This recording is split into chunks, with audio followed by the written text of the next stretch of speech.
Dr. Kenny Anthony has never shied away from stating his disapproval of the government's decision to purchase the Daher building. He has sounded that protest in Parliament, at press conferences, and at political meetings like the one his party held last week. Now that the building has been purchased through a private company owned by the government, Dr. Anthony is no less vocal about the dire consequences that will follow that decision. This time his message is aimed at the bank that financed the deal. I want this bank to know that I hope that they cross their T's and dot their I's, because when you see that loan get into trouble and a Labour government is in office, don't ask the Labour government to honor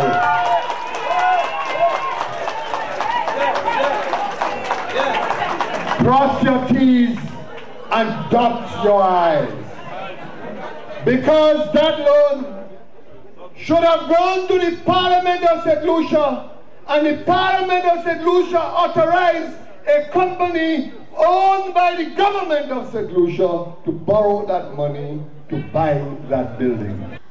The tourism minister calls the decision to purchase the building a sound investment for the bank and the government. He says it is a win-win situation for the lending institution and the country. Is it fair to say that after you invest $30 or $40 million and you fix up the building, that it has a value of $60 million? Our estimates are that it'll be having a greater value. And the bank itself, what would be the rationale for the bank? The building has sat there and nobody has taken it up. The building was free for anybody to take it up. So the bank itself was happy to get this off its books and for it to become now an active asset. Shasney says Dr. Anthony is playing cheap politics by not supporting the purchase of the building. Furthermore, he says the government has a plan for making the building pay for itself. The government is also looking at opportunities of maybe selling some of the floors in terms of investors, where they can buy a floor of the building, and that the government then could reduce the substantial part of the loan. All those are being looked at, but those are being looked at in the purview of now there is a separate company. This is not even something that's being run by government. There's a separate company with its own board that's been given the mandate by Cabinet in order to make sure the finances on this building work.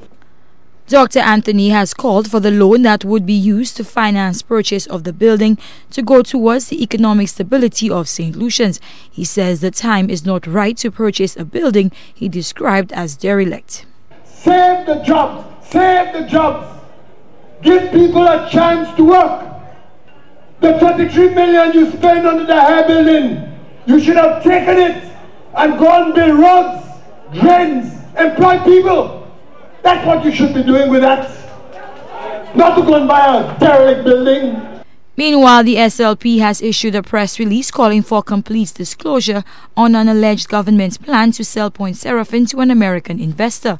The party says they want the whole story on a deal the Tourism and Communications ministers say is not in the works. The release says that disclosure should come from the Prime Minister and Investment Minister Rufus Bousquet, not from the two ministers the party calls propagandists. Carmi Joseph, HTS News, Channel 4.